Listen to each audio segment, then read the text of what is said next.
Kalau aku ajak kalian manifestasi jodoh dalam 7 hari, kalian mau ikutan? Misalkan kamu suka sama orang, tapi orangnya nggak suka sama kamu. Atau orang suka kamu, tapi kamu nggak suka sama dia, jadi nggak ada titik temunya. Atau kalian punya pasangan, tapi nggak ada komitmen, pacaran lama, tapi gitu-gitu aja. Entah dia pengen fokus ke karirnya dulu lah, fokus ke cita-cita dia misalnya, terus fokus sama kuliahnya, kerjanya. Jadi emang kamu kayak harus nunggu terus dan itu bikin capek. Atau udah punya jodoh, dia udah mau juga, tapi restunya nggak ada, gitu, sama aja. Atau kamu punya pacar, putus lagi, punya pacar, putus lagi, atau putus nyambung, polanya gitu-gitu terus, nggak ada endingnya. Berarti video ini buat kamu. Hai, aku Febrianilia. Di sini kita akan banyak bahas tentang teknik-teknik manifestasi, rahasia alam semesta, dan juga mental health. Sebelum aku lanjutkan ke cara untuk menarik jodoh atau manifestasi jodoh dalam 7 hari, kalian wajib subscribe dulu channel aku biar aku lebih semangat buat ngasih ilmunya. Oke? Kalian pastikan juga tekan tombol lonceng biar kalian dapetin notifikasi ketika aku posting video terbaru. Sudah? Oke, good. Pernah ada di titik ini gak? Kamu bertanya dalam diam, kenapa tidak ada yang benar-benar naksir? Atau kalau ada pasangan pun, kenapa tidak pernah sampai ke komitmen? Setiap kali mulai deket, selalu ada jarak yang gak bisa dijelasin. Tiap kali berharap, ujungnya dilepas lagi. Bukan sekali, bukan 2 kali.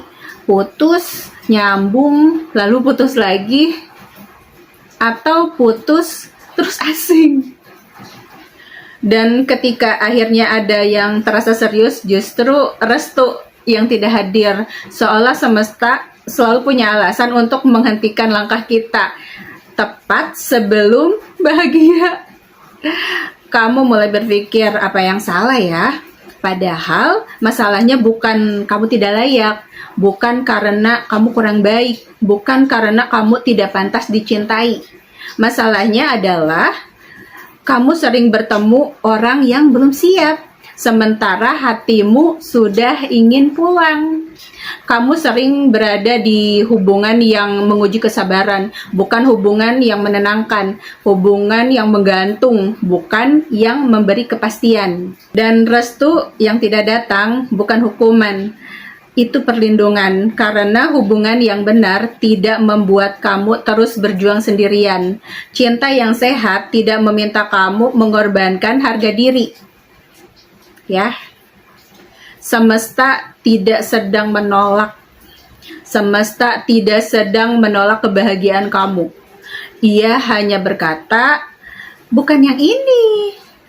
Sampai suatu hari nanti kamu akan bertemu seseorang yang tidak membuat kamu bertanya-tanya, tidak membuatmu menunggu, tidak membuatmu berjuang sendirian. Karena cinta yang tepat datang dengan tenang, dengan restu, dengan kepastian. Dan saat itu tiba, kamu akan mengerti semua kegagalan sebelumnya hanya cara semesta menjagamu agar tidak berhenti di tempat yang salah. Nah, sekarang manifestasi jodoh yang perlu kamu lakuin itu apa? 1. Berhenti menunggu tanda dari manusia. Jangan ngecek siapa yang lihat story, jangan nunggu ada yang PDKT, karena energi menunggu sama dengan energi kekurangan. Ganti dengan kalau sudah waktunya dia datang dengan sendirinya. Yang kedua, jalani hidup seperti orang yang sudah pantas dicintai. Bukan sok bahagia, tapi merawat diri, menjaga emosi, menjaga kata-kata. Bukan untuk menarik siapapun, tapi karena kamu berharga dengan atau tanpa pasangan. Yang ketiga, jaga ucapan dan pikiran. Itu penting. Hindari kenapa sih aku selalu gagal? Atau kayaknya aku deh gak pantas. Ganti pelan-pelan. Ganti kalimatnya dengan kalimat ini. Aku sedang disiapkan. Aku menarik hubungan yang sehat. Yang sering diucapkan sama dengan yang dipercaya alam bawah sadar. Catat ya. Sekarang yang keempat, jangan memaksa hasil. Ini kuncinya. Selalu Kunci dari setiap manifestasi adalah jangan maksa hasil. Manifestasi rusak karena terlalu ngatur caranya, terus terlalu nempel ke satu orang.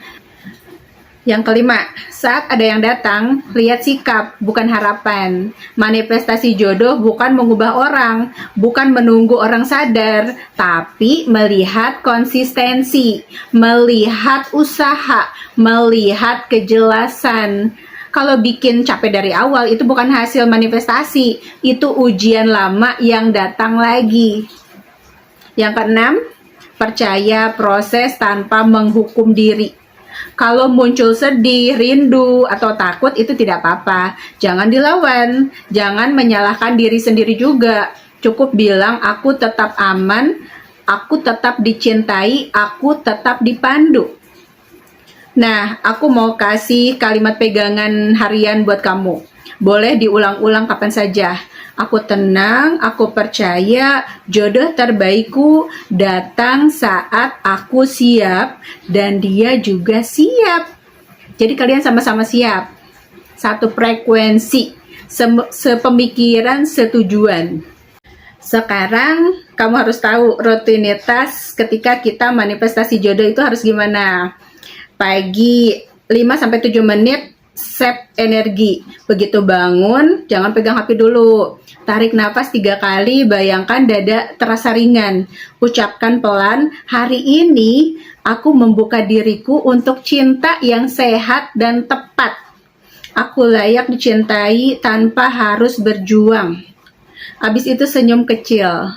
Penting, walaupun dipaksa dikit. Otak membaca ini sebagai aman. Nah, siangnya semenit aja, netralisasi pikiran. Kalau tiba-tiba kepikiran mantan atau kesepian, membandingkan diri sama orang lain, langsung ganti dengan kalimat ini. Aku tidak tertinggal, aku sedang dipersiapkan. Lalu alihkan aktivitas, minum, jalan, pegang benda. Nah, sekarang sore nih, 3 menit aja. Rilis energi lama, diam sebentar, ucapkan dalam hati, aku melepaskan hubungan yang tidak memilihku sepenuhnya. Aku memilih ketenangan daripada harapan kosong. Tidak perlu emosi, cukup sadar. Nah, kalau udah menjelang malam, 7-10 menit aja tanam benih. Sebelum tidur, posisi nyaman. Bayangkan kamu pulang, disambut rasa tenang, tidak menunggu siapapun. Lalu ucapkan jodoh terbaikku sedang berjalan menuju hidupku. Hubungan yang datang padaku penuh restu, kepastian, dan ketenangan. Tutup dengan aku percaya, aku aman, aku hidup dengan damai. Habis itu tidur aja tanpa ekspektasi apapun. Nah, terpenting selama proses jangan stalking berlebihan, jangan mengikat hasil ke satu orang, jangan menyalahkan diri saat jodoh belum datang. Rindu sama dengan gagal manifestasi. Nah, tanda rutinitas kamu bekerja nantinya tuh kamu bakalan lebih tenang, tidak reaktif soal cinta, terus kayak mulai selektif dan ada perasaan aku sudah cukup, aku merasa cukup sama diri kamu sendiri. Biasanya setelah ini pertemuan baru terjadi tanpa dikejar. Berhentilah mengira semua yang belum datang itu karena kamu kurang. Banyak hubungan gagal bukan karena kamu tidak layak, tetapi karena kamu terlalu lama bertahan di tempat yang salah. Tidak semua yang membuatmu nyaman layak diperjuangkan. Tidak semua yang datang itu ditakdirkan tinggal. Kadang hidup sengaja membuatmu sendiri lebih lama agar kamu tidak lagi memilih karena takut sepi, tapi karena kamu benar-benar ingin tenang. Jodoh yang baik tidak membuatmu bertanya-tanya, tidak menggantung, tidak menyuruh menunggu tanpa kepastian. Dan soal restu nih ya, jika kamu kehilangan dirimu sendiri demi cinta, itu bukan cinta yang perlu dipertahankan. Percayalah, lebih baik sendiri dengan hati utuh daripada bersama tapi terus merasa tidak cukup. Jika hari ini sepi, itu bukan hukuman. Itu ruang untuk sembuh, ruang untuk tumbuh, ruang untuk bertemu seseorang yang datang tanpa drama, tanpa luka lama, tanpa membuatmu ragu. Tenang saja, kamu tidak terlambat, kamu sedang dijaga. Lakukan rutinitas itu setiap hari selama 7 hari berturut-turut, dan kamu pastikan dapetin ketenangannya tanpa menunggu hasil apapun gitu, tanpa berekspektasi tinggi. Kamu lebih nyamanin dulu diri kamu, maka jodoh itu akan datang dengan sendirinya, yang sefrekuensi. Kalau kamu terus-terus merasa ketakutan, yang datang adalah jodoh yang dengan ketakutan juga. Tapi kalau kamu merasa bahagia, nyaman, tenang, jodoh yang datang pun akan datang dengan kenyamanan juga. Jadi apa yang kita rasakan itu akan terpancar, dan itu jadi cermin untuk pasangan kita nanti. Oke, kalau kamu setuju nih dengan statement aku gitu, kamu boleh like, komen juga kamu lagi di posisi apa sekarang, dan kamu bisa komen manifestasi jodoh gitu, atau kamu bisa komen dengan afirmasi jodoh yang tadi aku sebutkan, biar itu jadi tanda kalau kamu memang sedang mau manifestasi jodoh secara sehat gitu ya. Jangan lupa like, komen, dan share ke teman-teman kamu biar mereka juga merasakan manfaatnya, biar mereka juga punya arah gitu. Oke, aku Febriani Lia. Terima kasih sudah menonton. Assalamualaikum warahmatullahi wabarakatuh. Bye-bye.